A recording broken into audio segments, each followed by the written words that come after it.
comic book canon, so let's start the show. Joe and Jeff got the juice, keep the show on fire. Josh brings the news straight from the source with no desire. The judge, our wise advisor, keeps us in line. Fresh from the comic shop, showcase your design. Ask Joe the comic book ninja for insights to explore. The popcorn gets to know you from straight to the core.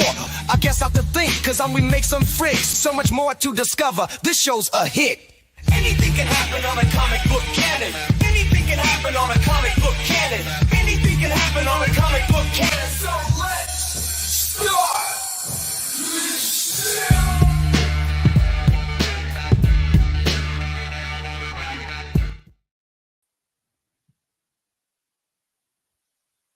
Jeff?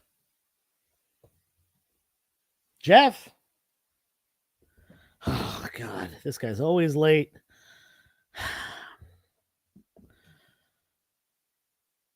Jeff, where you at?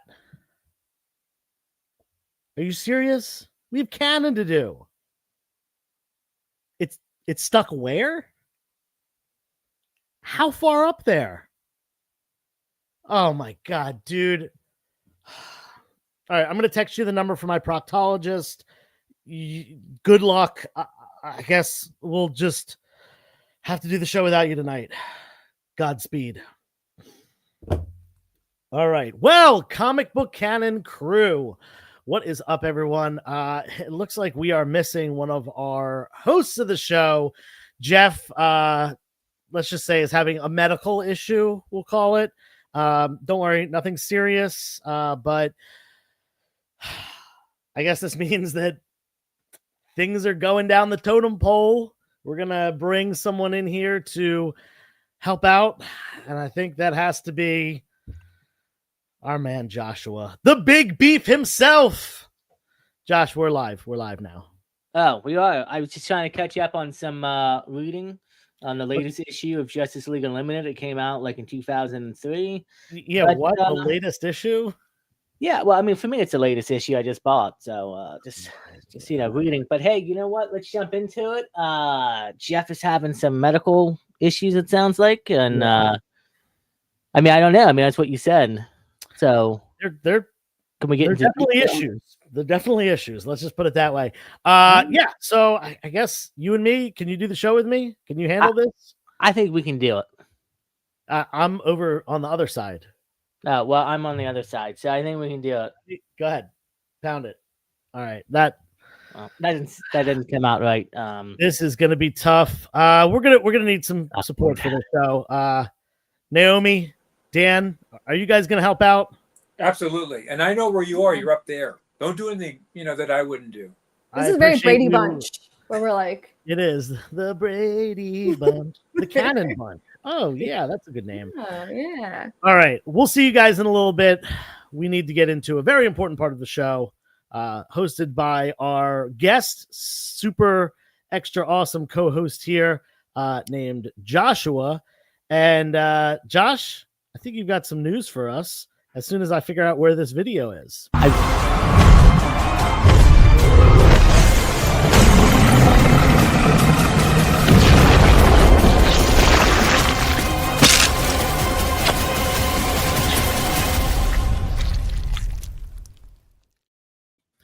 All right, and we're in the wrong spots. There we go. I fixed it. Everything is good. Josh, start us off with our first news story, please, and thank you. Yeah, so yesterday was Batman Day, so we have a lot of Batman to talk about. Congratulations to DC, because Batman #1 by Matt Fraction has sold over 500,000 copies, and it's already the top-selling comic of 2025, just a few weeks after release, and it is going to a second print. Like I said, this is pretty big for DC. They had quite a few bad years. Last year, they came out with the Absolute line, which, by the way, is getting a lot of buzz, and it's killing it in the Absolute line. But now they have a Batman #1 that, has outsold, and second printings are always good. It means a lot of people wanting copies, and, always great to have more Batman around. Yeah, I think the Absolute line really, really helped. It was interesting because Marvel did the Ultimate line, and DC did the Absolute line, very close to each other. I think they started just a few months apart, but they both really, really helped with sales, just kind of giving a fresh take, a fresh universe on things. But yeah, this Batman #1, and the thing that I found most interesting, 500,000 copies. That's a lot for a modern comic. You know, this is in an age where digital comics are definitely a focus for a lot of people. They'd rather just read them on the app or do what's called trade waiting. I don't know if that's a term people really use, but Chillytown used it one time. Trade waiting. It's basically waiting until the first trade comes out and then just buying that rather than buying the individual issues. But yeah, 500,000 copies. If you think about it, like, even if there's obviously more, like the print run was obviously bigger than 500,000. Let's say the print run itself is, let's say it's 700,000. Let's say it's, the 40% more than what has been sold so far, which I think is probably an overestimation. There was a 1 in 1,000 variant. That means there's only like between 500 and 700 of those 1 in 1,000 variants. So there's not too many of them out there. Those were selling for big bucks, over $1,000. I haven't looked at recent sales or anything in the last week, but I know when it first came out, they were selling for about $1,000. It's kind of going to be interesting to see, as someone who's interested in the market and everything, what those books will do in the long term. But yeah, 500,000 copies. That is a huge, huge amount of sales for a modern comic. Yeah, and it's always great, like I said, to see DC, getting back in there, and you want to see Marvel and DC obviously be healthy in the comic growth and making money, because guess what? The more money they make, the more comics we're going to get long term. And as long as they're putting out great stories, and I heard from Matt, his version of these comics are going to be no big events. Each comic has a beginning, a middle, and end, and will have its own self-contained story in each episode or each issue. And so I'm actually probably going to try to maybe check it out myself. I prefer to wait to omniverse format, so the whole run is completely collected. But I might give this a chance, and so I picked up some single issues. Awesome. So that's enough Batman news, right? No more Batman news? No. I got way more Batman news. All right, throw us the second story, Josh. And you're going to love this, because this has to do with the Batman 2 for Matt Reeves. Recently, in the last week and a half, we've got some great Matt Reeves interviews coming out. He has confirmed that the villain has never really done before in a movie. And he's never been in a I don't want to say he. The villain has never been in a movie really done before, which raises the question of which villain we will get. I have some different possibilities. I personally think we're going to get Hush. It was mentioned in the first film, but it also pushes further into Bruce Wayne, because the first one was so much about Batman. This story will take place where you're going to see more of Robert Pattinson's Bruce Wayne, and it's also going to be more of a personal connection, Matt Reeves said, for Bruce and strategy. So I think that's the route we're going to go. He has no idea, he said, if Batman 3 will happen. They're not thinking that far, and obviously it took quite a few years to get the Batman Part 2 script done. Honestly, I don't want him to worry about that right now. Let's just focus on making this movie the best as possible, and if we need to, they're planning on looking at potential spin-off shows to, keep us entertained, kind of like the Penguin did, but that's almost a 2-year, 3-year gap now in between the films and the show. And he also said at the end of the interview, it would be a lot of fun to eventually make a DCU project after he's done with the Batman saga. I'm up for that. And some people are saying he would actually be good at making The Question. Ooh, yeah. So like it. It's got that I'd be up for it. I think that's Matt's, grittiness is what he does, and it's his take. And if he does, great. So, and he also just said that within the next coming weeks to the coming months, since they're in production, we're going to be getting more and more news and stuff going on. So can't wait to see what happens with this film. Yeah, I mean, no surprise. I'm really looking forward to this. I think you're spot on, Josh. I don't agree with you too often. Usually I find any excuse to not agree with you. But in this case, a lot of signs. There were a lot of hints and subtle references to Hush and the Hush storyline in the Batman. So I not only do I think that would be great for reasons that, you know, the character's never been in a live action movie. The character, the run itself is extremely popular in the comic book community, and it just makes sense. But yeah, Hush, and you had also mentioned Court of Owls before, you know, definitely another that's more of a villain group. But you know, definitely some possibilities here for this new Matt Reeves 2. Matt Reeves. Personally, what I would like to see is have Hush be the main villain. Then, like, towards the end, we find out that he was funded by the court or part of the court, and then the Court of Owls will lead us into Batman Part 3. Just my kind of thinking. I'm not saying that me and Matt are twins and we're thinking alike, but it could happen. Yeah. Yep. All right. So that's enough Batman news, right? No. More Batman news. All right, hit us with it.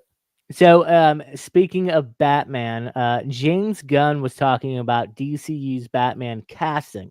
Now, he says the script isn't done yet, but it's going really well. He has a list of actors he would like for the role. So Gunn's already got things in motion. However, he said, you know, they still would have to screen test, see how certain actors go about.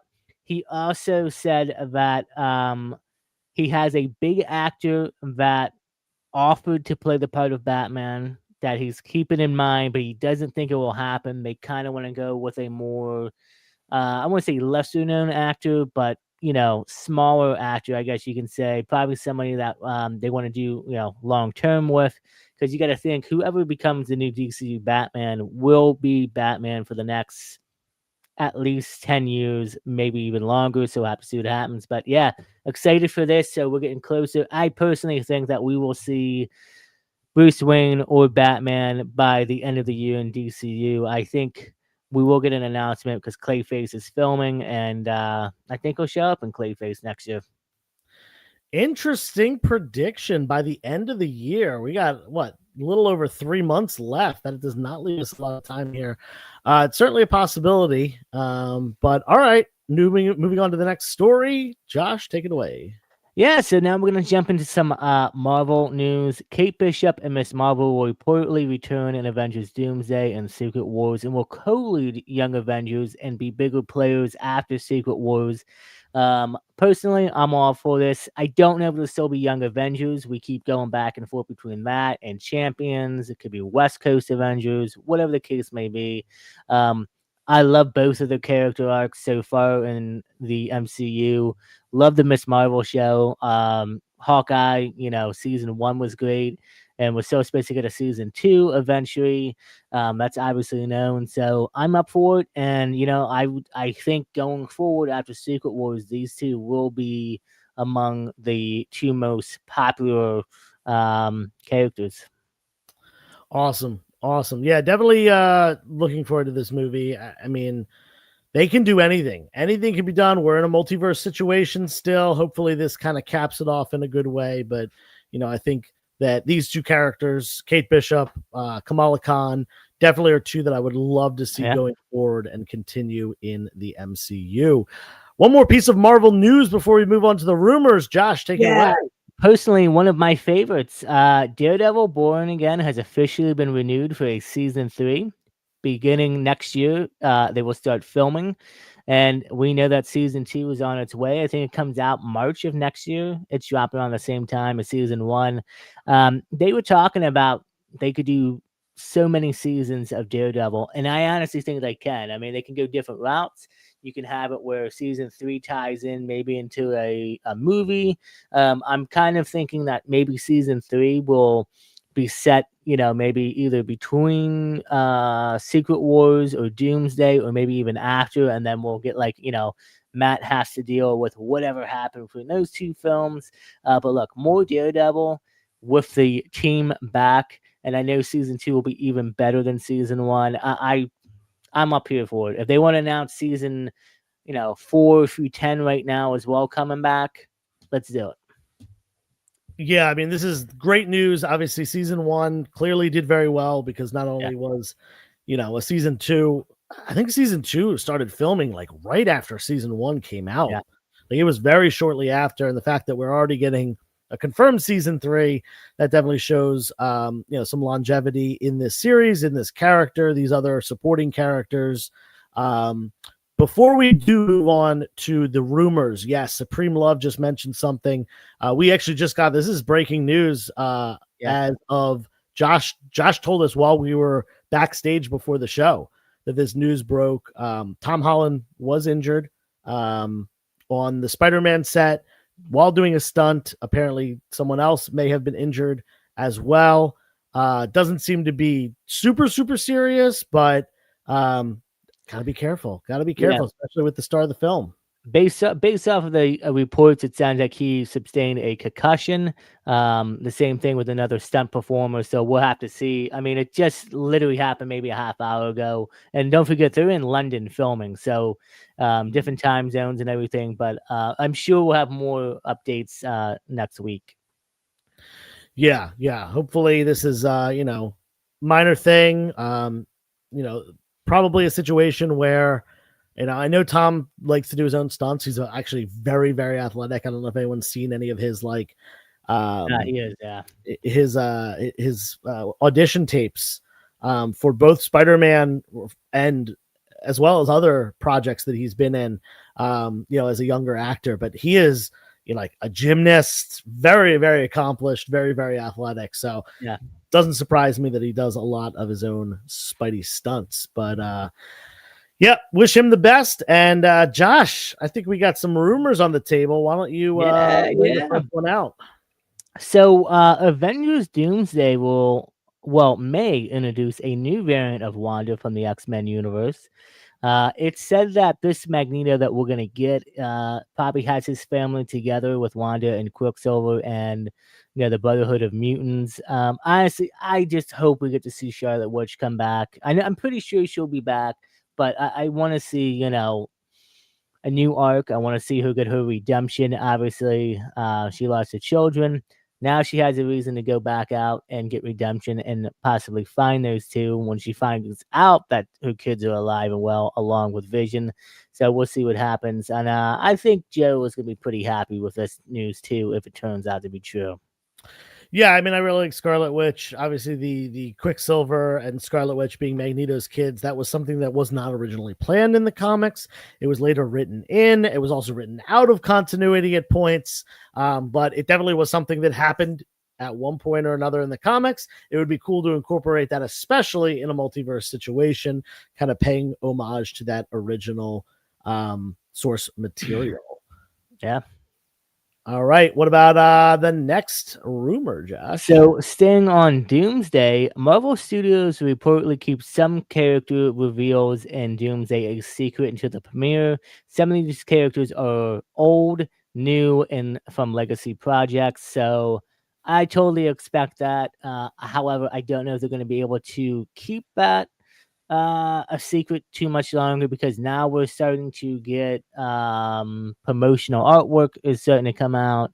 Cast and crew that received t-shirts and hats and other things are starting to leak some stuff, so we'll have to see what happens with that. But I do want a few surprises, even though I'm the guy who goes digging through the internet, the dark web, I guess you could call it, and trying to find. Yeah, I know. But I'm always trying to find out everything I can. I do want to be surprised a little bit, so we'll see what happens. But hey, another year and some change, and we will have Doomsday on our way. Yeah, I'm with you. I really like things to be a surprise. Nothing beats being in the theater and like someone popping up on the screen that you did not know was going to be in the movie. Always really awesome. That was one of the things that made these movies really special.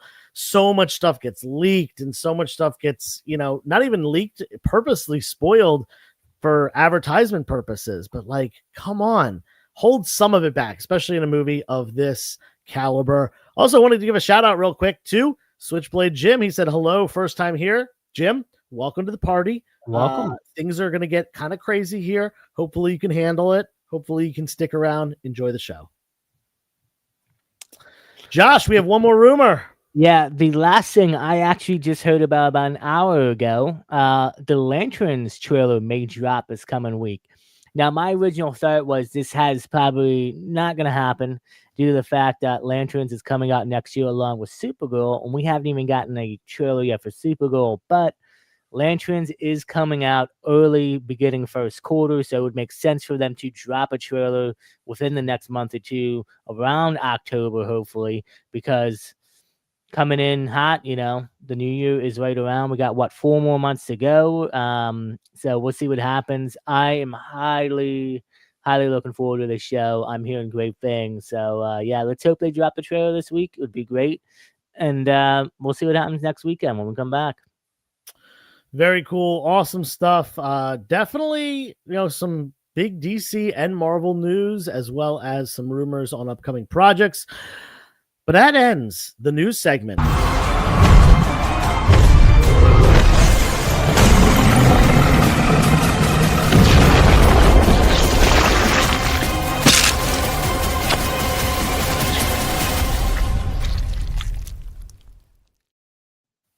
My goodness, wait a second, hold on. I like it. You can put it back on the other side. You don't belong over there. I barely belong over here. This is the place for Jeffrey, not anyone else. But I'll be taking his spot today because, as we talked about in the beginning of the show, he has something stuck somewhere really far up it.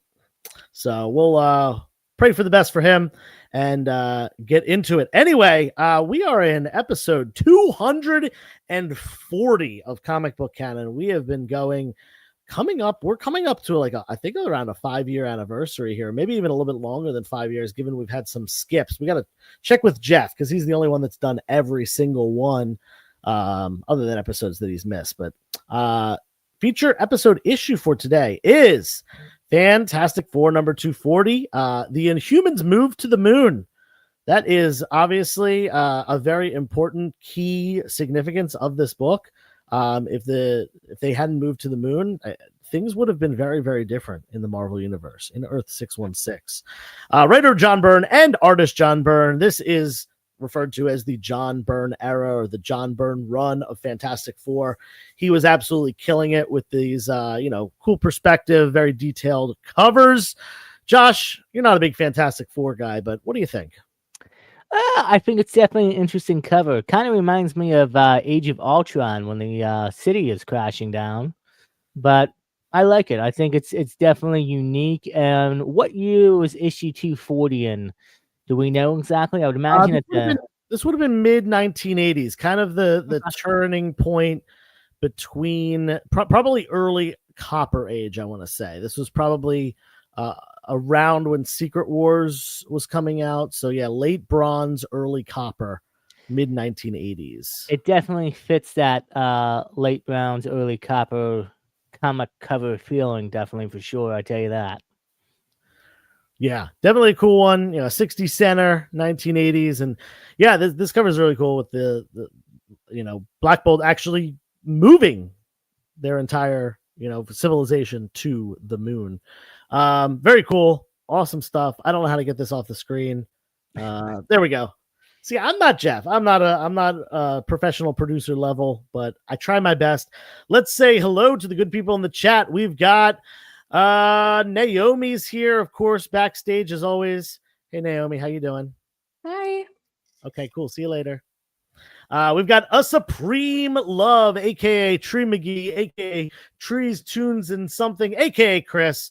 Awesome guy in the community. We've got Derek Neiman. How you doing? Nukes Comics is about to throw up, probably because he saw Josh's beefy body. Also makes me a little queasy. Not this one. The beefy one. You know what I'm talking about. Caleb Leland, aka Cable Leland, is in the house. Who else is here? We got our new friend, Switchblade Jim, popping in for the first time. I'm scrolling. Who else is here? Of course, one of our favorites, Spud Comics, aka Lexi, aka I better see you in 2 weeks at Philly Comic-Con, or I'm going to be upset with you. Is that it? Nope, it is not. We got Phil Ailing here. We've got a dollop, a daisy.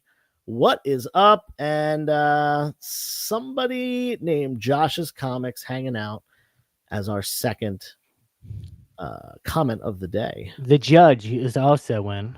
The judge is also here saying hello to Lexi. Thank you. Oh, yes, Philly Comic-Con. Bring it. Let's go. Let's see. What are we going to do now? You know what I'm thinking? I'm thinking we do our Did You Know now, because I'm making the rules today, and that's really what I want to do. So, little did you know about a character, not Marvel, not DC, but one of the most important indie characters of all time. A little guy you may have heard of named Spawn. Did you know Spawn changed the comic industry forever? In 1992, comic book superstar Todd McFarlane walked away from Marvel and launched something no one had ever seen before. Along with a group of artists, he founded Image Comics, a publisher where creators owned their characters. And McFarlane's new anti-hero, Spawn, led the charge. Spawn wasn't just another superhero, he was proof that creators didn't need Marvel or DC to succeed. The gamble paid off. Spawn #1 sold over 1.7 million copies, making it the best-selling creator-owned comic of all time. And Spawn didn't stop there. In 2019, with Spawn 301, McFarlane set a Guinness World Record, the longest-running creator-owned superhero comic ever. Spawn became more than a character, from a bold act of independence to a record-breaking legacy. So what do you think? Is Spawn the greatest indie success story? Let us know in the comments. And if you didn't know, now you do. Very, very nice. Did you know that, guys? Dan, let's start with you. Did you know those facts about Spawn? I know you're an old school guy, but you were around when Spawn came out. I didn't really pay much attention because I was fading out with comics. But I mean, come on, Right. who works for Marvel, walks away from Marvel, and then has this incredible career? That's surreal. He knew his worth. Yeah, certainly a big step. But you got to take those risks. No one,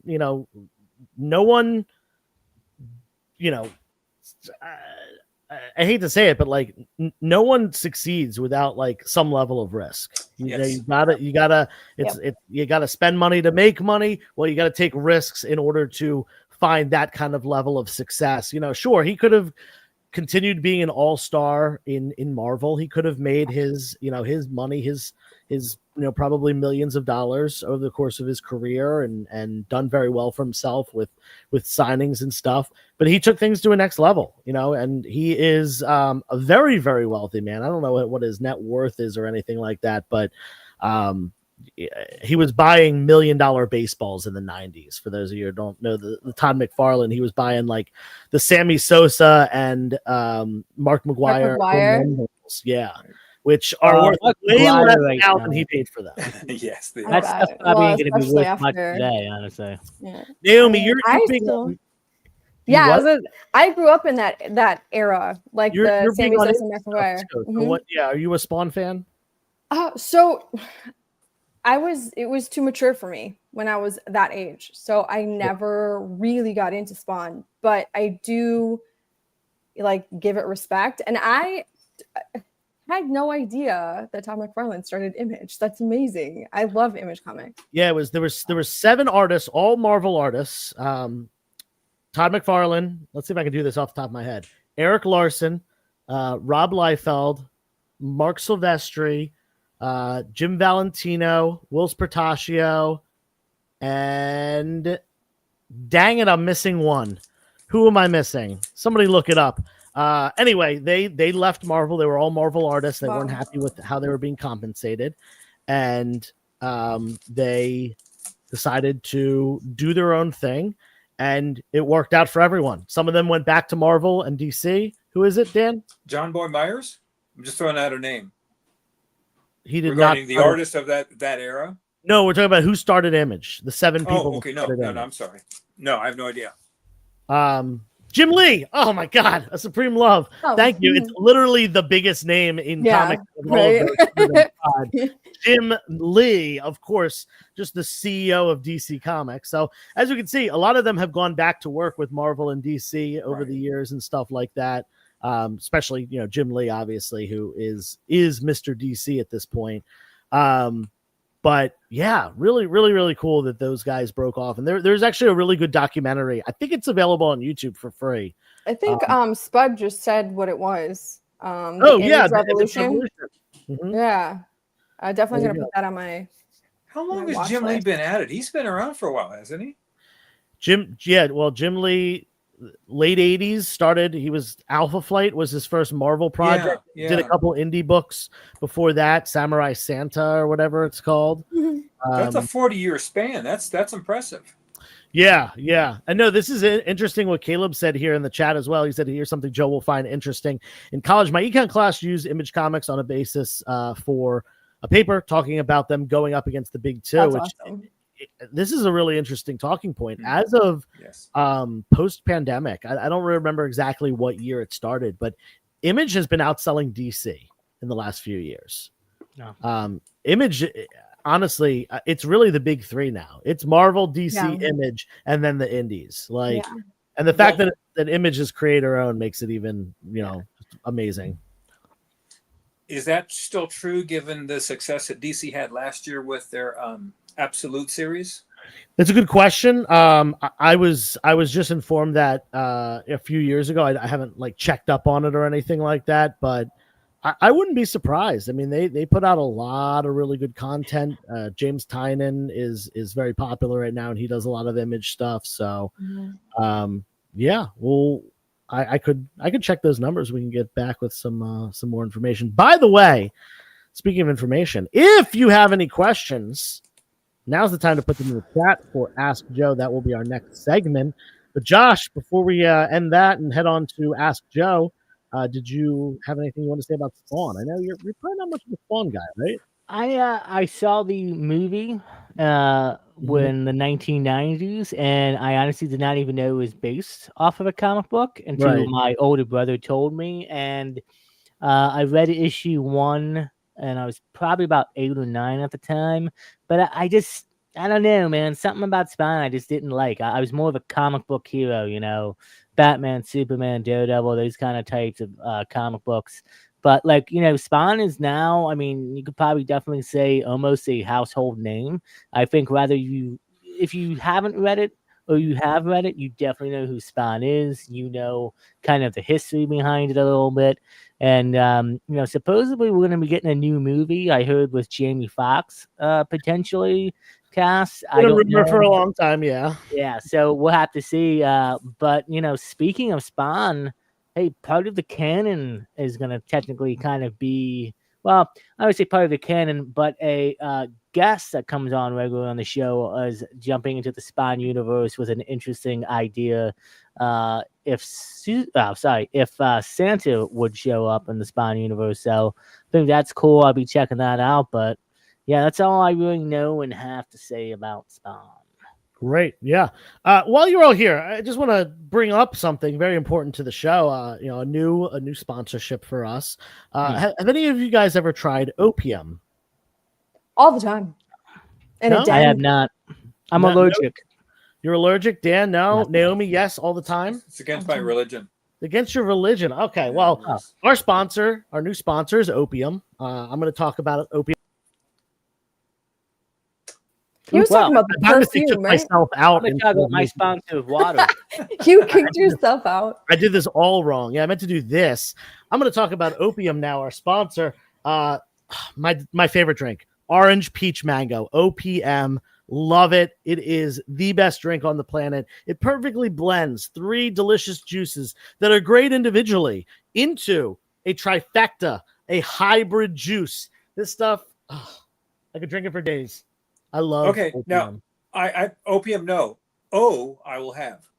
Just straight O. Opium. Show us your old face. I love orange juice. Just regular orange juice. I'm so old school. So. I shouldn't even be on the show. Those blends are good. They can be. They can be very good. Yes. And you get that's Whole Foods, right? Where you got it from? That is from Whole Foods. I will say though, my favorite opium is Trader Joe's opium. But Whole Foods, I was at Whole Foods today getting I get my cold brew at Whole Foods, so I decided to switch it up. They've got good bagels. Okay. You like bagels? Costco organic orange juice is dynamite. It just is. It's a few more bucks than the regular orange juice, but it's worth it. If we're going to be throwing out endorsements, that's my endorsement for the day. I'm kind of a chocolate milk guy myself. Guys, oh, I got one. Chocolate milk is not our endorsement. Oh my god, this stuff is amazing. If we're derailed already. Let's move on. Lost about. I stopped. Ask Joe.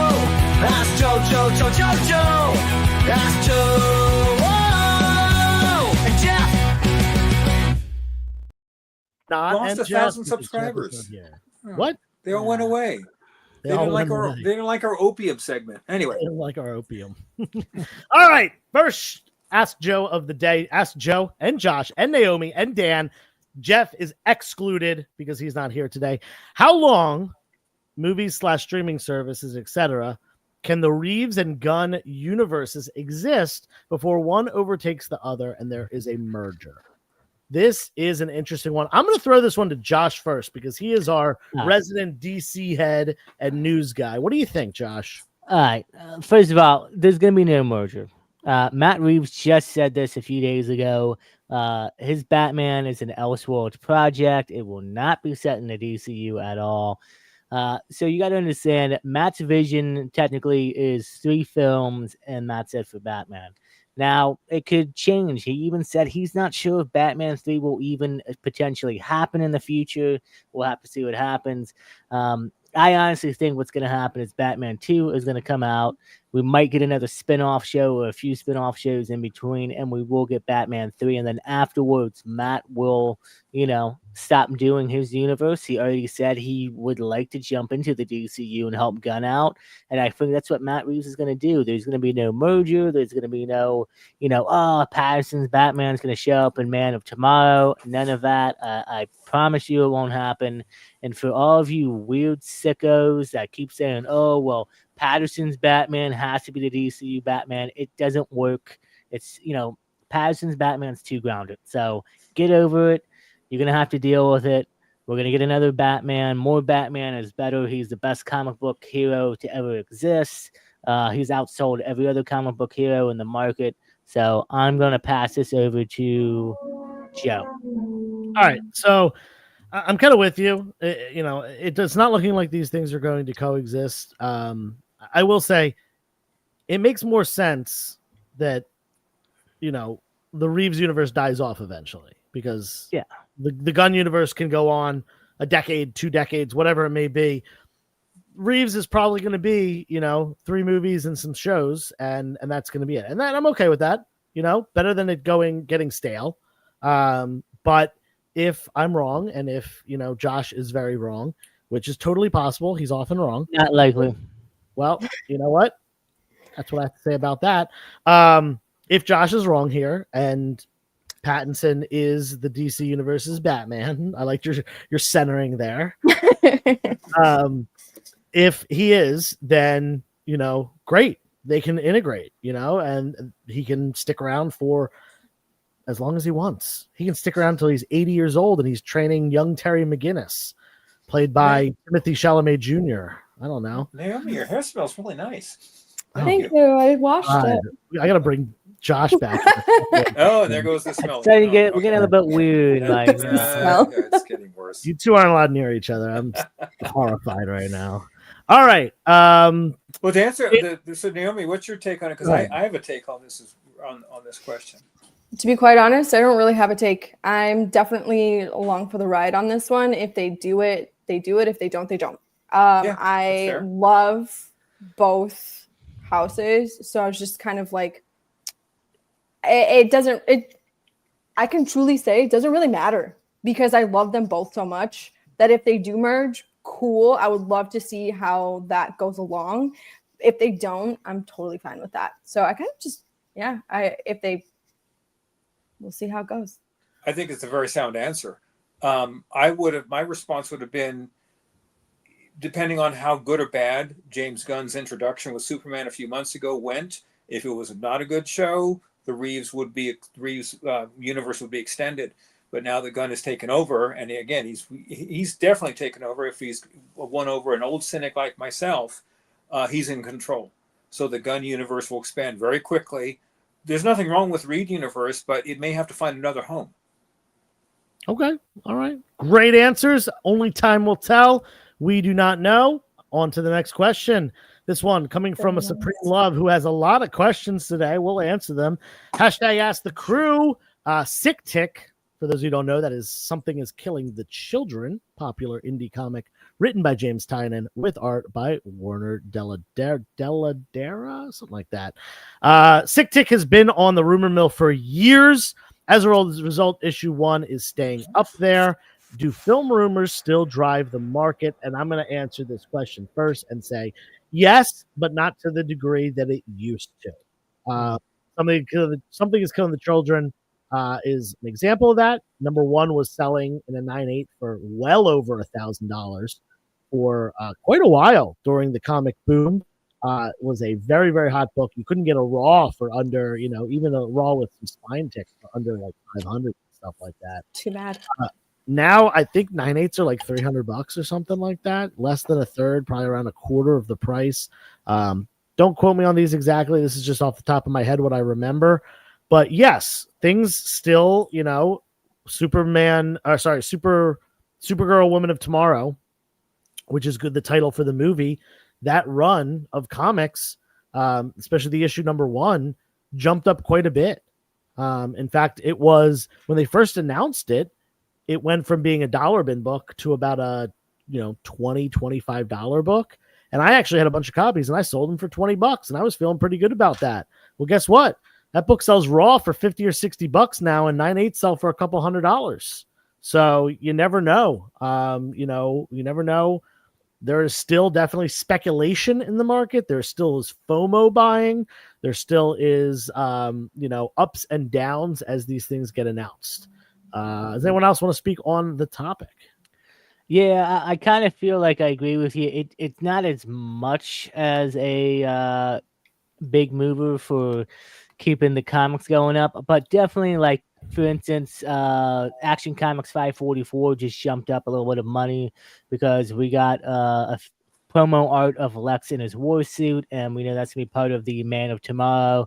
So it definitely drives it up a little bit, especially when we get the announcements. But then, like we've seen, even if the show or movie actually comes out in time, like for instance, Thor, the Mighty Thor with Jane Foster, that book in a 9.8 was well over a couple $100. Now you can go buy it for like $40 or less in a 9.8. So it happens, it goes up and down. But I think the problem with Something Killing the Children is it's kind of been like in development hell.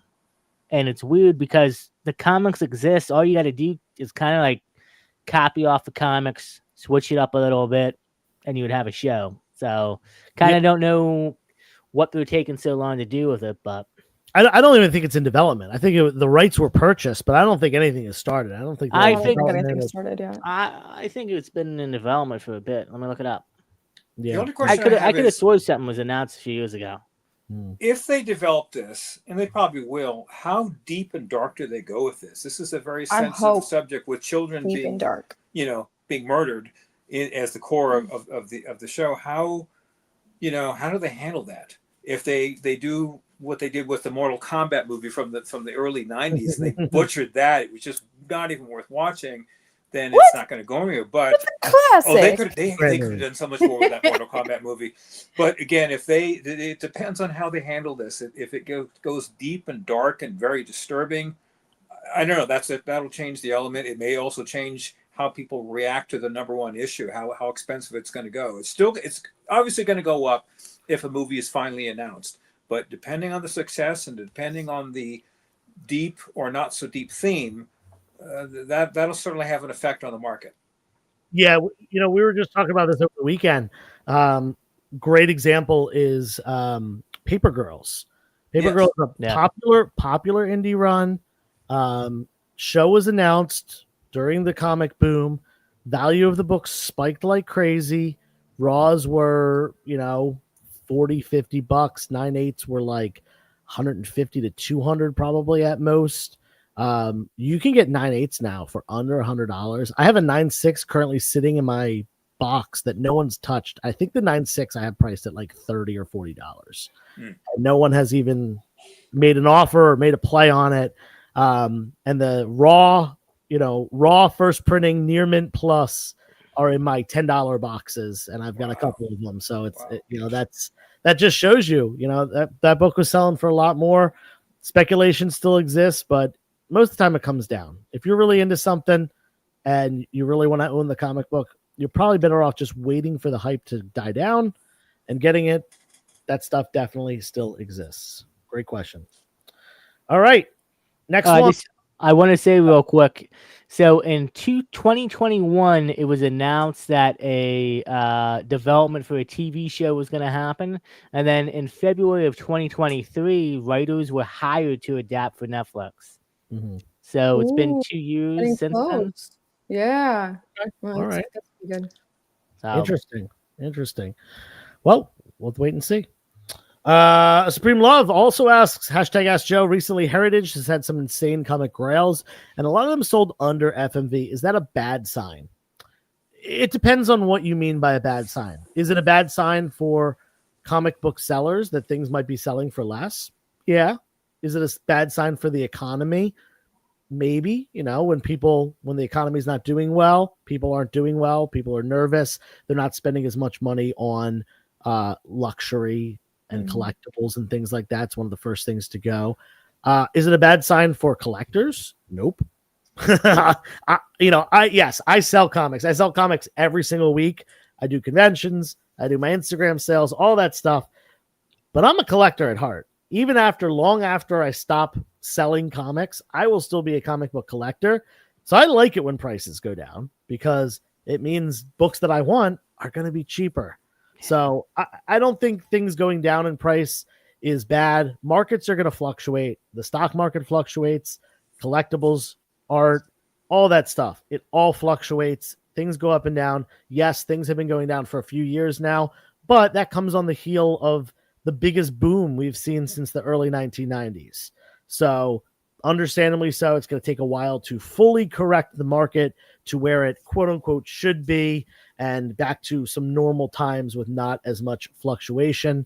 Certainly things that are happening globally and domestically, politically and non-politically in our world, in our country, are definitely going to have an effect on if people are spending money on expensive comic books or not. So all things to keep into account. The important thing to remember is if you collect what you like and you get enjoyment out of your comic books and you don't overspend, and if you don't, count on comic books as a, investment per se, you'll be happy. You'll be happy with what you own, your collection, your ability to read those comics, your ability to look at them, talk about them with friends, so on and so forth. And, that is what people forget a lot of the time. A lot of people will dive a little too far into the monetary aspect of collecting comics. But remember to enjoy them and love your collection. I used to own a bookstore, and I had books that were from like the 1800s. Did somebody else? That's not worth very much. They're just like, oh, it's like an Edgar Allan Poe book from 1840, whatever. Not a big deal. But to somebody who really truly cares about that art form, be it like literary poetry or like comics, if they see the value in it, they will get it. It's something that's hard to really like put into words, but it is hard to not see something that you've wanted for so long and not see the value in it. The market might suck at that time, but if you have the money, you'll get it. I don't really think that I think that it's one of those things where it's like, maybe they won't get so much of it, but I don't think it's going to affect so much as far as like the actual value of it. When the housing market exploded past the turn of the century, and then it busted in 2006, 2007. People in the know sold their properties before the crash. They knew something. They saw the market that that other people couldn't see. It was exactly the same with the comic boom during the pandemic. There was a lot of money thrown into the system. People bought and made money. Some people lost money, but those in the know sold before that crash. And those are people that are who could buy at Heritage. That's the elite market right there. None of us here. I mean, I'm certainly not in that market. I don't know about you guys, but that's a totally different market. I mean, what they do is interesting, but we're not going to be there. So it really doesn't affect us that much. It does. There's not much of a cascading effect, as we go down the road here. I buy what I can afford. Like I just bought the first appearance of Hellcat because I'm a big Defenders fan. I didn't buy the 9 or 9.4 for $150. No, I just bought a 7.5 white pages for $50. Nice. I'm happy with it. Looks pretty, looks nice. And again, that's my market here. So everyone has different tiers. It's interesting to see what these Heritage people do, but don't think it's going to affect you very directly. Just keep looking for deals when you can find them. Yeah, and there's a concept. I think I've spoken about it here before. It's called dollar cost averaging, and it really has more to do with investments than collecting per se, but it relates in a way. Dollar cost averaging just means that you're buying incrementally over time. Typically, this is putting money into the market on a regular basis over the course of time. Maybe $500 a month. I'm going to buy into the S&P 500. And that means if you're doing it every month, the same amount, yada, yada, you're getting an average of the market. Some months it'll be up, some months it'll be down. Same thing with comics. If you're collecting over the course of many years, many decades, you're going to get an average buy-in of the market. You're going to buy it when it's low. You're going to buy it when it's high. You're going to buy it when it's volatile. You're going to buy it when it's flat, so on and so forth. And you're going to come out with, an average purchase price over time. And, sure, people that have been buying, got in during the comic boom, 2020, 2021, and have just been buying since then. Your collection's probably not worth as much as, Josh raising his hand over here, not worth as much as, maybe you paid for it, or maybe you got some good deals and it still is, but it certainly hasn't gone up significantly.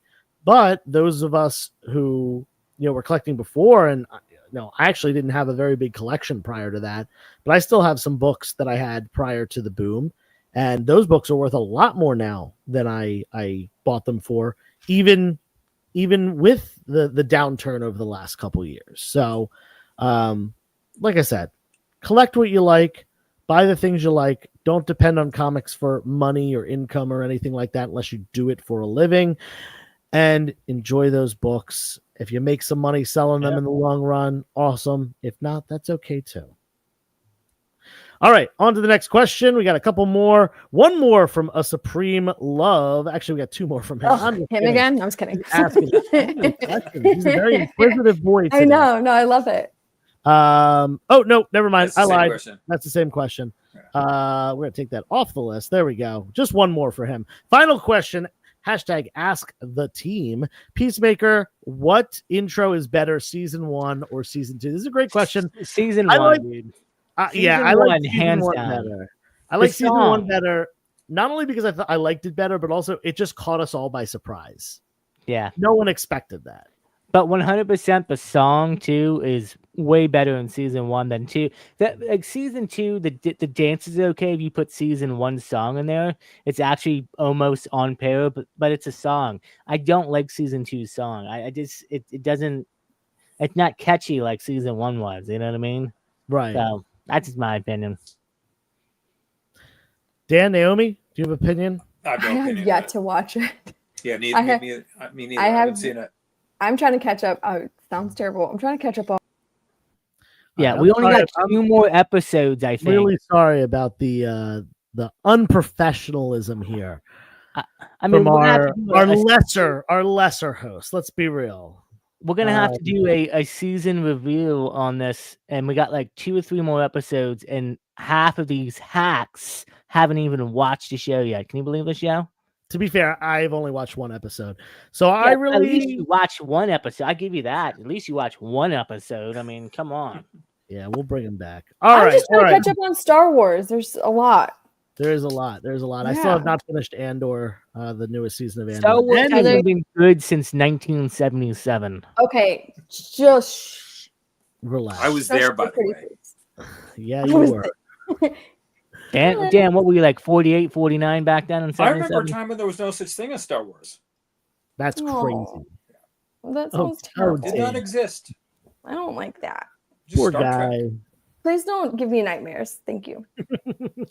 All right, Papa Smurf comes in with a question. How close is Netflix to purchasing Warner Brothers? Will that mean Gunn and the Snyder universe, Gunn out and Snyder and the universe in? I have no idea how close anyone is to purchase anyone because I am not a corporate boss. Does that mean Gunn is out and Snyderverse is back? I seriously doubt that. That seems like just absolute, IP and fandom suicide there. I don't think that will happen. Josh has something to say about this. Yeah, so this is rumored. Paramount is looking to bid into Warner Brothers. Now, Netflix, that's a rumor going around, but they're trying to make their bid. I don't think Netflix has the money like Paramount does. I Even agree. if Netflix did manage to buy Warner Brothers, to be honest with you, I am a fan of the Snyderverse. I did like some of the movies. I won't lie to you. However, even if Netflix buys Warner Brother and says, "Hey, we're bringing back Zach. We want to continue his version of DCU or DCUE," half of the actors are not coming back. He would have to recast half the roles. And honestly, I think at the point right now, the fandom has kind of really moved on. There's only like 10 dudes on Twitter who love the Snyderverse that keeps, trying to get it, reinstated. Guys, let's just move on. We got something good going here with the DCU. And ultimately, I'm a DC fanboy. I just want good DC content. And I think we're on that track and we're going there. So we'll see what happens. But like I said, even if Netflix does buy them out of chance and it happens, I don't see them trying to reboot and start another failed universe over again. Like it makes no sense. So that's all I'm My speculation is this: is that Netflix sees a possibility of great profit with James Gunn and company, since they see what we all see, that there's nothing but good things in the future for DC, and hence Warner Brothers. But if the courts say that Netflix doesn't have the money, they'll stop the purchase. You have to have the funds for this. There's a lot of legal, things that go on behind the scenes. It's sort of like what we talked about in our private chat regarding Diamond. Whenever the courts get involved in anything, it screws everything up. So it slows everything down. It takes twists and turns that you never see. So let's wait and see. But again, that's my speculation. They're rolling the dice, thinking they're going to make a fortune on James Gunn and company. Yeah, I'm with you, Dan. I definitely was paying attention to what you said. Anyway, last piece of you're high on opiates. I'm high on OPM. We got one more question. Derek Neiman coming in. I'm a little nervous about how silly Gunn's universe is so far. Peacemaker, Creature Commandos, Supergirl, Justice Gang. They're hilarious and entertaining, but does this scare away normies? This is interesting. I would think that most, quote unquote normies, as in the average public, non-comic book fans, I would think that it probably actually helps them get into the characters because they can find something they like that's, a comedic aspect rather than having to know backstories and things like that. Obviously, if someone comes in looking for a dark, gritty superhero movie and they're met with, James Gunn style comedy, it's a little bit, jarring and might not be what they want. But I think the average person is probably going to like the comedy. This is one of my concerns before I was won over by the Superman movie, that Gunn has a habit and a style of comedy first and action second. And that may not appeal to everybody. But I think as long as you're entertained, and I think everyone is going to be entertained with these movies, they're going to make money. That's the bottom line, is how much money is he going to make with his style? And I think he's going to do pretty well. Again, back to the Netflix thing. They see that. So we'll see. I'm a fan of the more gritty, superhero thing, because that's kind of what I've read in the comics. I'm entertained by this style. Will I continue to see it? Sure, I will. But will people be scared away? I don't think so. I think they'll bring in more people than the people will be pushed away. Yeah, this is a really good really good point here from Tomas, Dr. Guillaume. Normies ate up the Guardians of the Galaxy films 100%. In fact, that team went from being at best D tier team in the Marvel universe that not many people cared about to being one of the most popular units in Marvel because of the mainstream popularity of those movies, which was very, very fueled by James Gunn and his comedic style. I think also the soundtrack helped very, very much. There's so much good music that moves that food. Oh, that soundtrack is amazing. I think comedy helps get over like the pretentiousness that sometimes comic movies and comic anything can have. So like it makes it more relatable. So I don't know. I feel like comedy is probably the easiest way to get somebody into the comic universe. I bought Marvel Superheroes number 18 back in the late 80s at my favorite comic shop in Berkeley. I paid $3.50 for it. The Guardians of the Galaxy were just, as you say, barely a D tier character. And again, James Gunn brought that. He didn't use most of the original characters, but he brought the name and he had success with it. But I was going to say, too, moving forward, I mean, Gunn, yeah, you can expect comedy, but you got Clayface that's going to be coming out next year, which is going to be a straight-up horror show. You got Lanterns, which is going to be a more, detective, serious story. And then Supergirl is not going to be like Superman. If you read the Woman of Tomorrow storyline, people are going to be pissed off when they find out what happens to Crypto in that movie, and it's probably going to shatter some hearts. So you're going to get different tone. And Gunn even said that. He's bringing in directors that have different tones. And, you might get some dark, gritty, like Batman. And I expect that to be dark and gritty. That's just how it's going to be because that's how he is. So I think Gunn does best what he does, and that's comedy. And, like, if some of you would watch Peacemaker, Organic Grill, would watch him. Go ahead, Josh. Well, so I was just saying, if you guys watch the show, you would understand Gunn. He's a comedy guy and he's a genius, but he's very emotional. So if you watched the last week's episode of Peacemaker, which you didn't, I actually cried.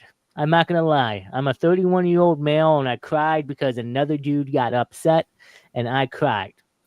So I'm just putting it out there. Like, Gunn knows what he's doing, and they're hiring people, and the DCU will be a mixed bag of dark, gritty, comic booky, emotional. I think mostly the audience can connect with almost every single thing that they plan on having come out. So, well, okay, to Papa Smurfs, that's a great comment, because if all these that were behind me, if I read this, for example, this was one of my fresh gets. Did I show this, by the way? Yeah. ASM23. Okay. Did you if this, I think I did show this. If this was comedic, I wouldn't have bought it. Stan Lee and the Bullpen, they were not comedy. They threw in a little comedy, rarely though. It was mostly down, gritty, and serious storyline, which is what grabbed my attention. Well, I was actually going to say something completely different from what you just said, because I was going to bring up Spider-Man as a comedic hero. Yeah. He's witty. Yeah.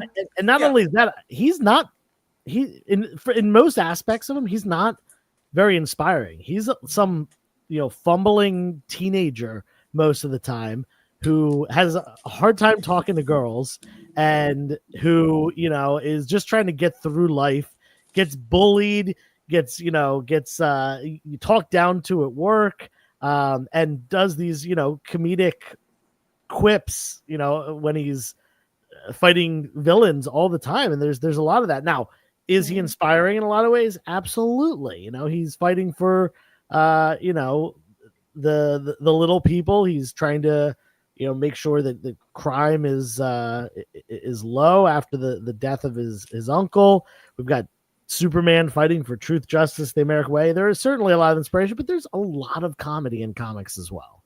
True, but the Spider-Man's the exception, not the rule. I mean, talking about the old Silver Age, the Avengers and the X-Men and all the rest, for the most part, they're pretty serious. Those are X-Men has always been, outside of like Gambit, they're always pretty serious.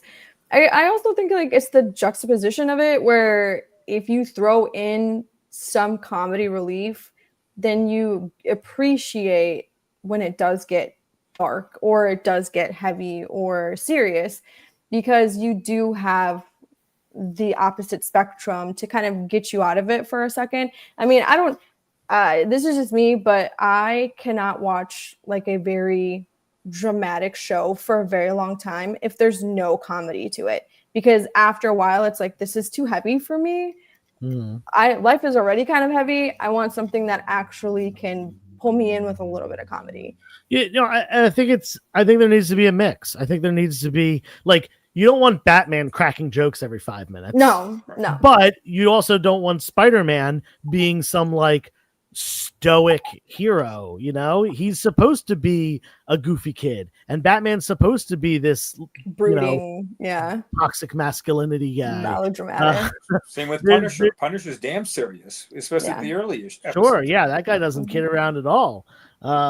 But yeah, and then there's especially with the villains, there's some level of chaoticness and craziness that adds comedic value without being intentionally funny per se. It's kind of like Daredevil. Like if you watch all of the seasons of Daredevil, Matt can go off the edge and be dark and violent, but he does crack jokes sometimes. I mean, it's I don't think there's ever been a person, even in real life, that is just dark and all that all the time. People always crack jokes. So like there are times, and listen, even if a Batman movie comes out, I'm sure Bruce Wayne has cracked a joke or two, or did something to make people laugh. So it's is what it is. But like Gunn's, you gotta watch really Lego good. Batman for that. Yeah, that was a good show. Yeah, I mean, I think it really depends on the hero. I think one great example of it not working was Thor. Thor, laced with comedy by Taika Waititi, not good. Not good. It almost bombed, actually. Thor, the first Thor movie was okay in my opinion. The second and fourth one were terrible. Dark World is, in my opinion, the worst MCU movie, and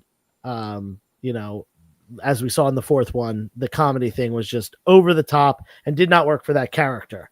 But again, Guardians of the Galaxy, going back to that, tons of comedy laced in there, and that stuff was great.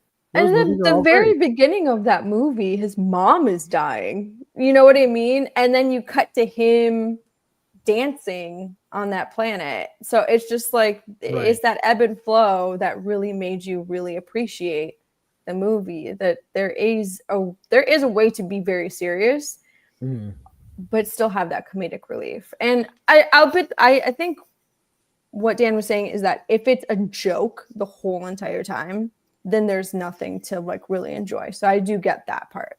Right. All right. Those are great questions. We got a lot of them in today. There haven't been a ton recently, but that will end the segment that we like to call Ask Joe, Ask Joe, Ask Joe, Joe, Ask Joe, whoa, and Jeff. Cool. We have come down to it. We have come down to our last segment. Look at this. It's 9:09. We're going to get a nice early night. Everyone can go relax for a little bit. It's funny that when someone isn't here, we start on time. We move through the show at a reasonable pace. Not while he's in pain. Yeah, I'm not trying to point anything. ER. He's got something up his butt. We don't know what it is, but that's okay. I mean, we're not going to talk about it. Anyway, let's move on to Fresh from the comic shop, sponsored by CNG.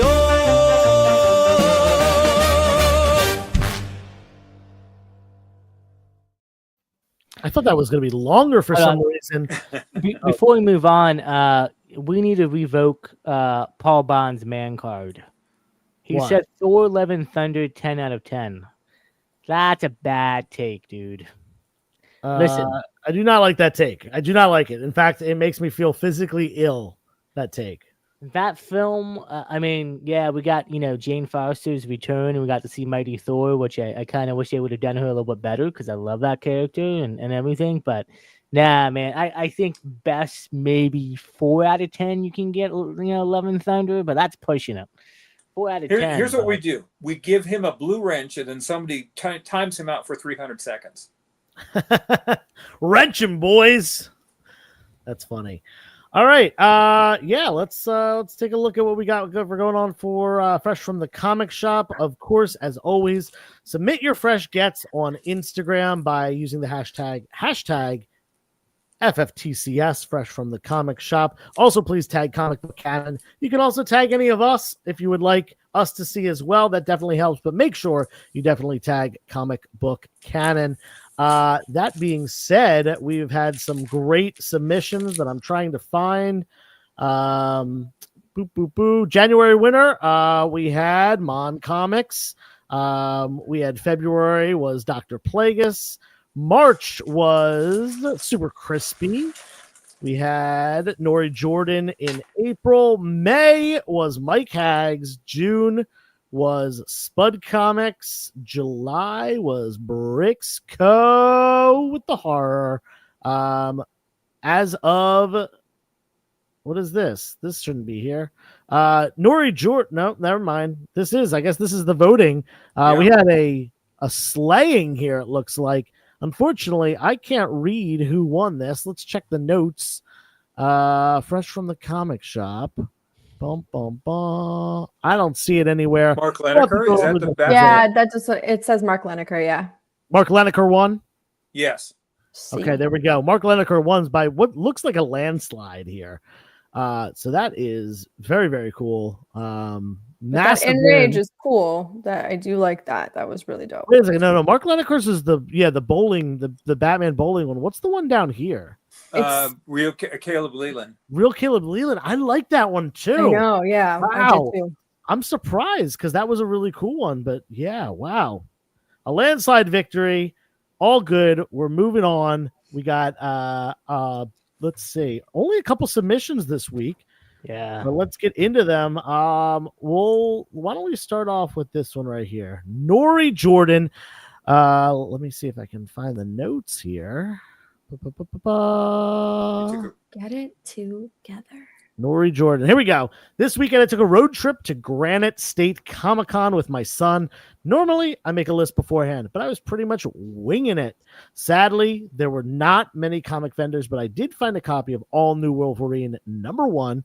I'm pretty new to the X-23 character, but I am getting a bit of an education because she is on the current Thunderbolts team. Oh, of course, our Thunderbolts aficionado needs to know.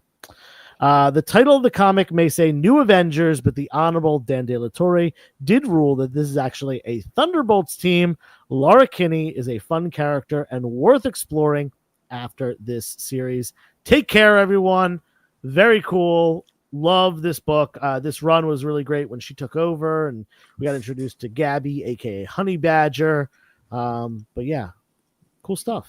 Very cool. Dan, would you like to show off your fresh gets? I'd love to. Oops, I removed him by mistake. Rude. Oh, Highlight that guy.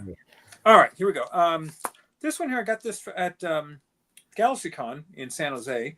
Got it from a friend of mine, Nando Knight. And it's not the paperback, but the square bound version of Death in the Family.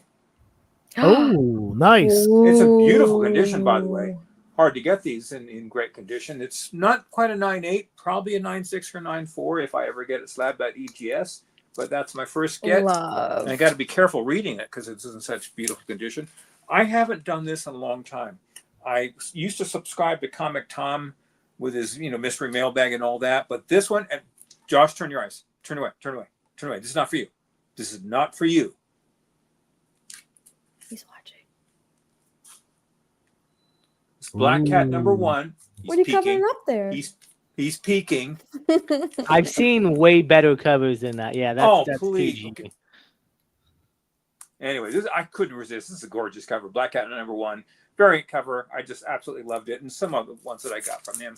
But I'm continuing my 1 through Avengers run, and this one I got not that long ago. Avengers #15.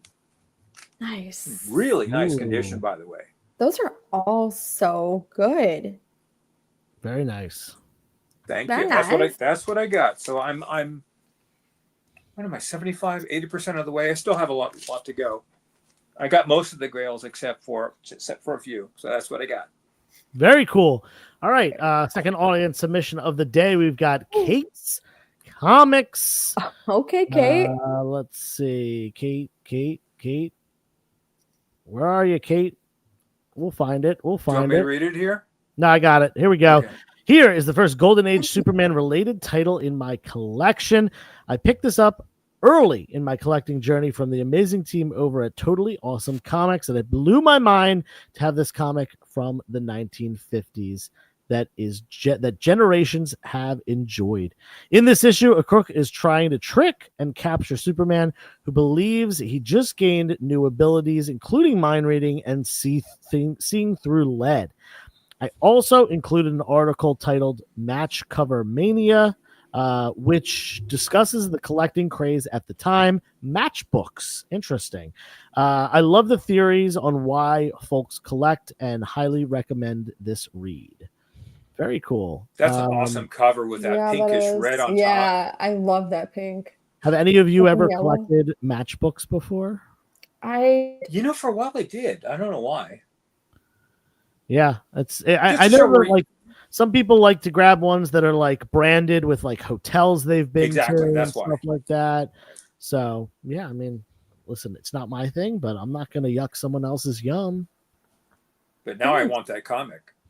It's pretty cool. Yeah, it's very Golden Age. You notice it was no Comics Code Authority on there. It's a pre-code. Right. I forgot. Yes. Judging by the logos and stuff, I want to say this is early 1950s. Oh, it's on the screen. 1953. There we go. Mm-hmm. Yeah, that's cool. All right. So that was Dan, and then Kate, and let's do Josh. Josh, you got some fresh gets? So over the weekend, I went to Vatican. Picked up some great things, and this is a great book, and it's interesting because this is the second team up, and it's worth way more than the first team up. But Batman and Daredevil, was it King of New York?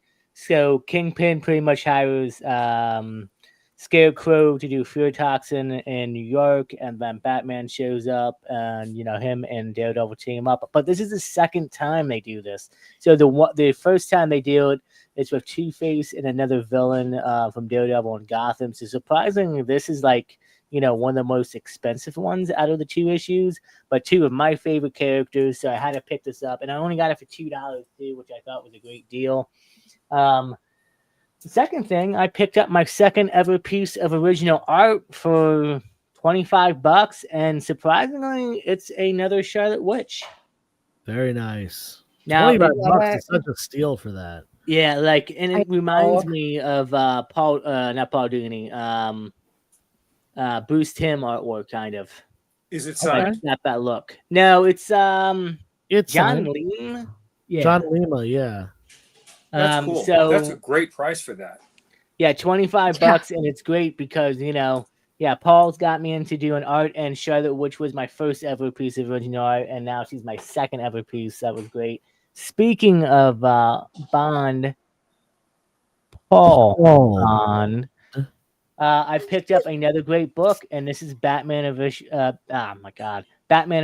issue number 10 in a 9.8, a great Catwoman cover. I believe that's cool. That is a cool cover. Kelsey Shannon cover. What's on the back of that?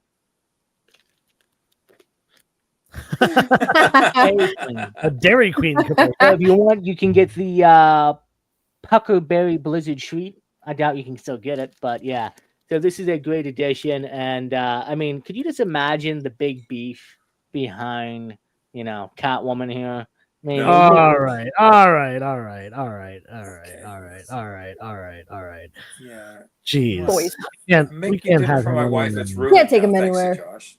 We can't. I was just thinking about the matchbook thing while he was talking. I think that when smoking was more less stigmatized, more commonplace, especially in buildings, that's probably why the matchbook thing started. Now people have, the few people that do smoke anymore have lighters most of the time with them rather than using matchbooks. So that was just my thought. Has nothing to do with comics, but this does. Raising Elm. Awesome. Great. You like my segue there? That's great. Love it. So now get out your popcorn and turn on the kiss cam. Are they really teaming us up? Yes. Beardpool and Batman. Psh. Only took Marvel and DC a decade to get this dynamic duo together. It's us against the world. Rihanna, grab your umbrella because I'm Master Wayne's new Princess of China. I have no idea what he's going on about here. Whatever that means. And he's going to make it rain. Wait a minute. Someone issue a quick spoiler alert. You already knew, right? Okay, don't panic. Everything's not lost. Grab your parachutes, and old Beardpool will get you down easy. Ready? Big deep breath in and out. Bruce Wayne is Batman. I know, right? I also heard a whisper that I think these are all song titles. They're all in quotes. A whisper that on a few occasions, Alfred Pennyworth has donned the Black Knight cowl. That is true love, which could also support the theory the butler did it. Seriously, who else do you think would fit under all that black Kevlar and spandex? Charlie Brown? That yellow-clad Wonder Boy can barely kick a football. However, Batman can send a shiver up your spine while sending a message with one Taylor Swift. No, so I just said Taylor Swift for no reason. With one swift swing of the hardest part of his fists. You know, weirdos. Enough to see a sky full of stars and put me in my place. There are a lot of song titles in here, I think.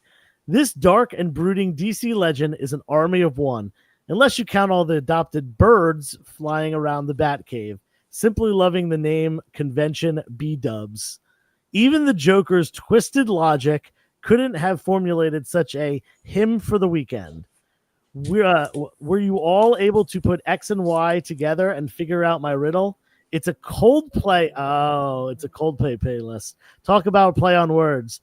Go back to square one and read this again and find all 21 songs. Much love, comic fam. I should have read that ahead of time. There are, I guess, 21 Coldplay songs listed in this post. And cool. he mentioned the kiss cam, which is hilarious. Yep. There we go. And yeah, this is supposed to be that famous, now infamous kiss cam incident from about a month ago. Right. But instead of a CEO and one of his workers, we have HR. It was a woman from HR. Even fucking worse. Yes, I know. There's my one F-bomb for the show. We have Beardpool himself and Batman. Very cool, Raising Elm. Great play on words. Great everything. This is just a solid post. Unfortunately, you are not eligible. Yeah. So let's bring Josh back in. I forgot he was in timeout for a little bit. Naomi, you got some books for us? So it was Batman Day yesterday. Yes, it was. Forgot super excited. Went to my local comic book shop and I picked up some goodies. I will show you first. I got this Batman foil right here. Look at that. It's pretty big. It's a monster. And it's got like the newspaper feel on the inside. So it's really, really sweet. Yeah, I loved it. Yeah, it's printed the same size as Golden Age books and also with newsprint on the inside like a Golden Age book. So it feels so nice. Authentic-y. Okay, don't do that again. We're going to get like cited or something. And then I got the Absolute Batman foil as well. Oh, wow. Yes. He's a handsome dude. Look at that. We're in love. So, I was going to ask you about foil covers. We'll talk about that next week. I love foil covers. I love foil covers. I'm a magpie. Like I gravitate towards shiny and pretty. So, when I saw it, I was like, I'll take that. Thank you very much. Kind of like Jay's head. Wow, Joshua. Shiny and pretty, dude. Your head's because you bald. Oh, God. I'm going to get this guy. Good. I'm going to get him. And then my third one. Okay, so this was I don't know if you guys saw, but my stack that I got from this past Saturday was like literally like that big. and this was one of them. I was really excited, but I love this cover of Rogue and Gambit. And they have like their own series. So I picked up 3 of them. Not of this one, but like 1 through 3. And I'm super excited. So is that a Terry Dodson cover? I don't know. Let me see. It says Lucas Wernick on it. Oh, okay. It kind of looks stylized like Terry Dodson, but let me see. I don't know. You can ask me later. Wait, Carlos Gomez. I thought you said it was Lucas something. Oh, I just saw this up here. Yeah, that's who it is. Okay, that's what it is? Yeah, the Stormbreakers are the artists. Yeah. Yes. I love it. I thought that was such a pretty cover. And I love X-Men. Very cool. Nice haul. Very cool. All right, we only have one more audience submission. Touche, Paul. Touche. This one's from Nukes Comics.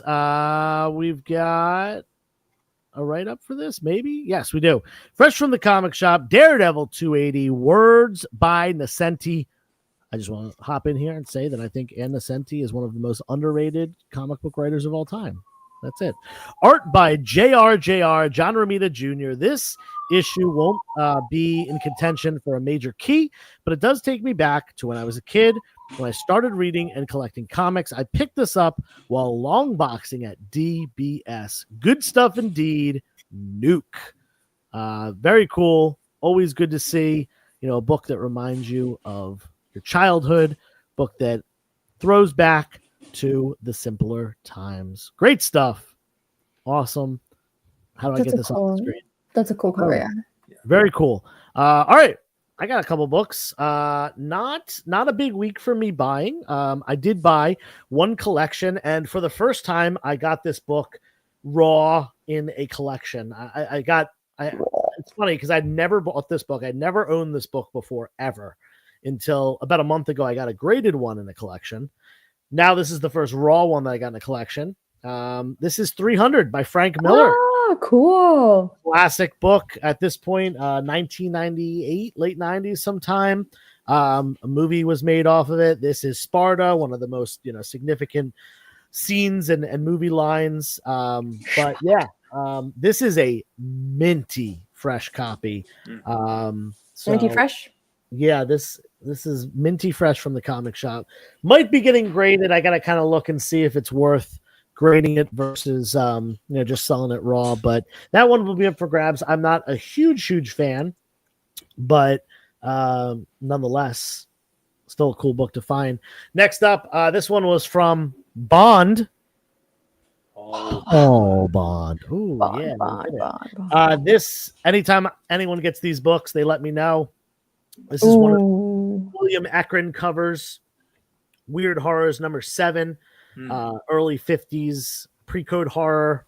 He only did 3 covers, and funny enough, this one is actually the background of my phone right now. Oh, cool. Yeah. Very cool. So everyone's gonna think that's your girlfriend. It is. It's actually an old Native American guy doing something. Doing something. One more book for me.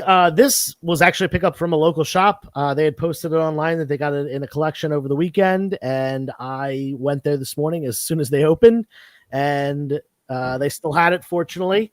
Tales from the Crypt, number 46, final issue of the book, final issue of the run. This is one of the runs that was killed by the Comics Code Authority.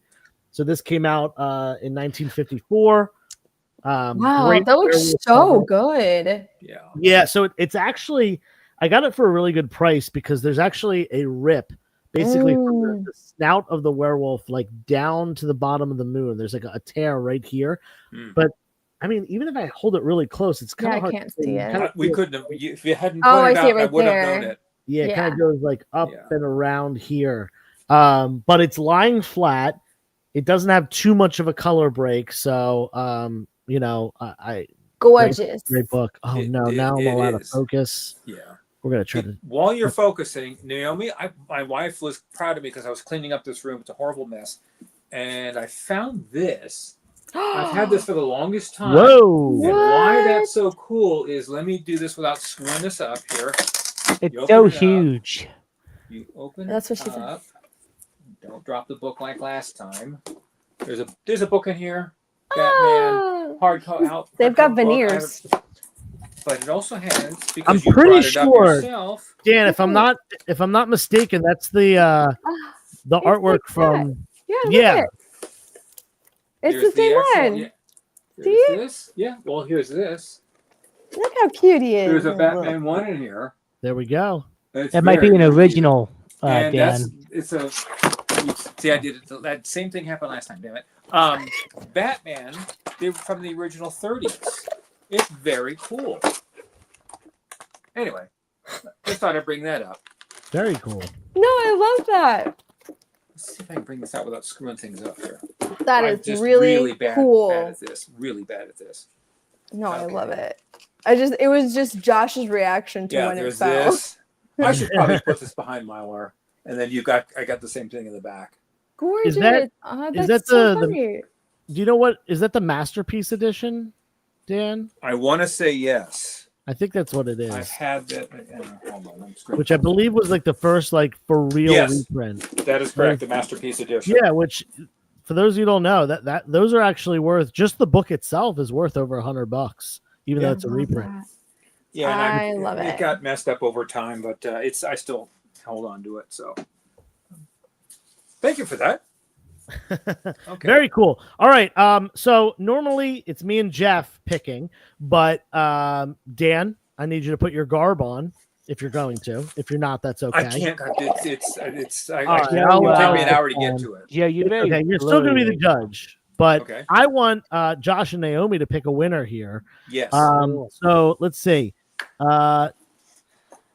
Who won again? I want to just go through who won again. So Mon, Dr. Plagueis, Super Crispy, Nori Jordan, All right, so no Jordan's out. Mike Haggs, Spud, Brixco, and Mark. Mark Leneker is still in the running here. So Nori is out.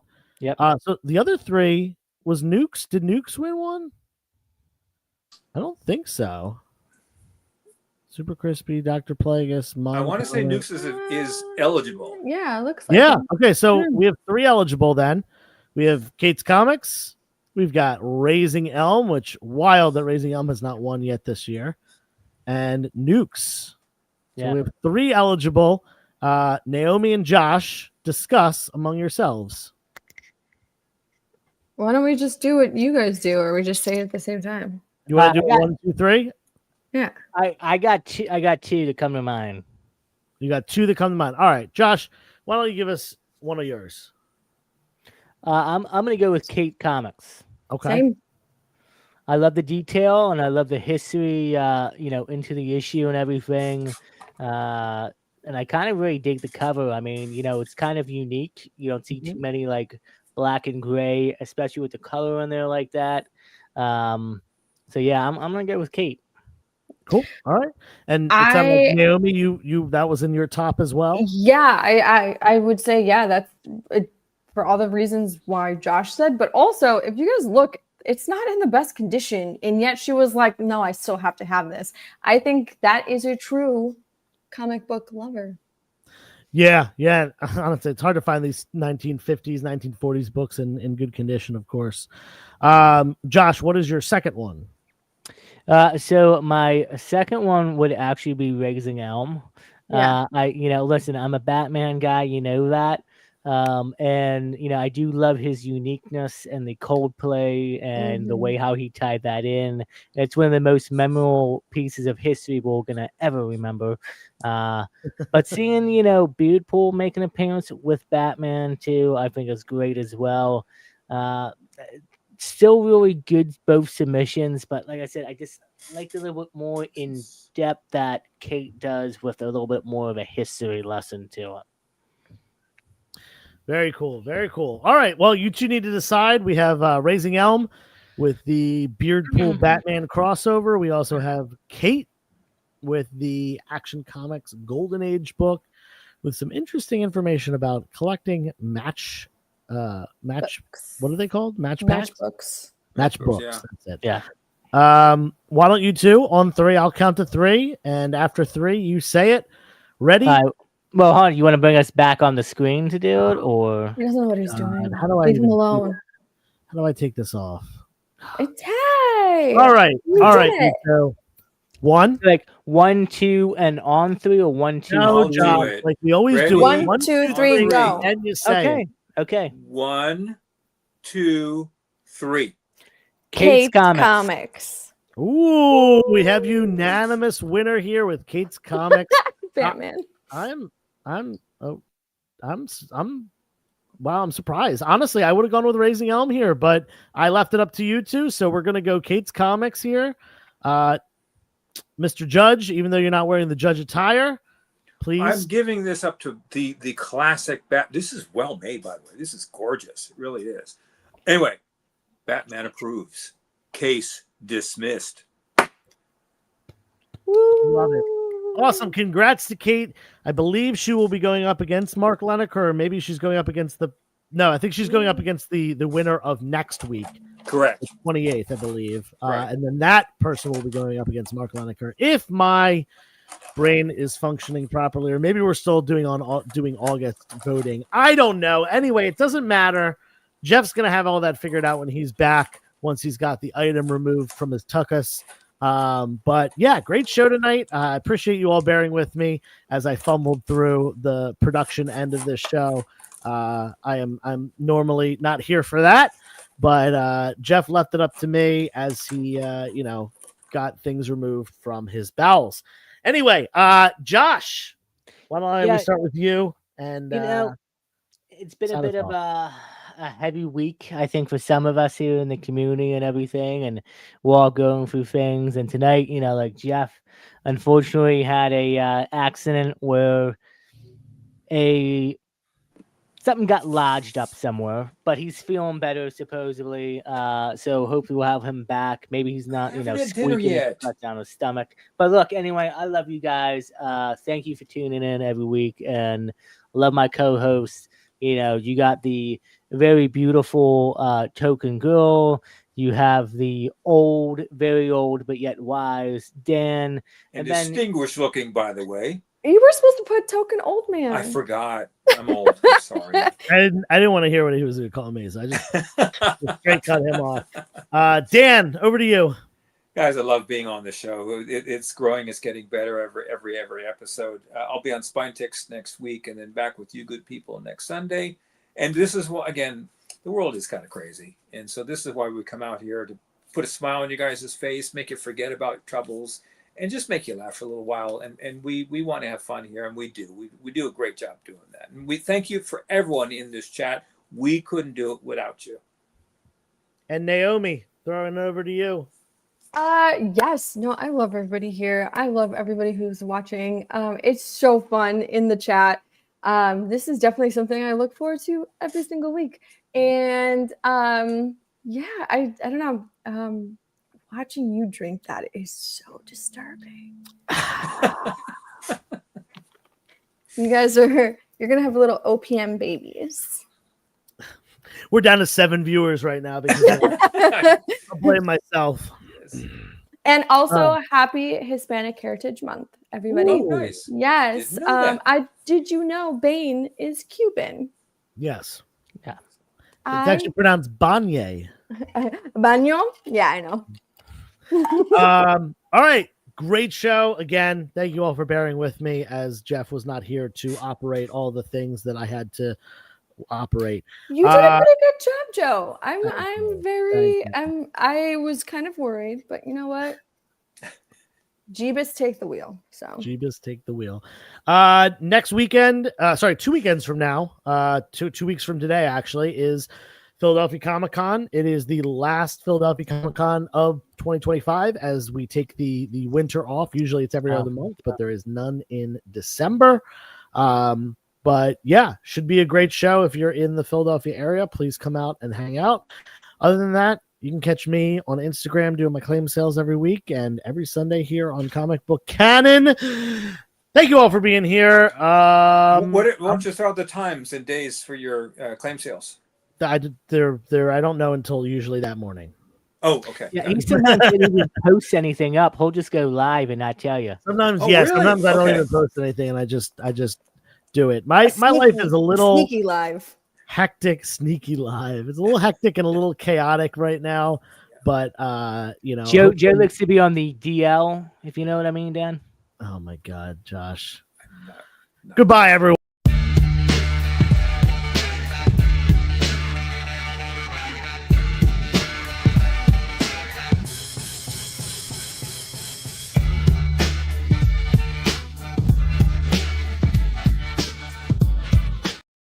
Naomi, how many times do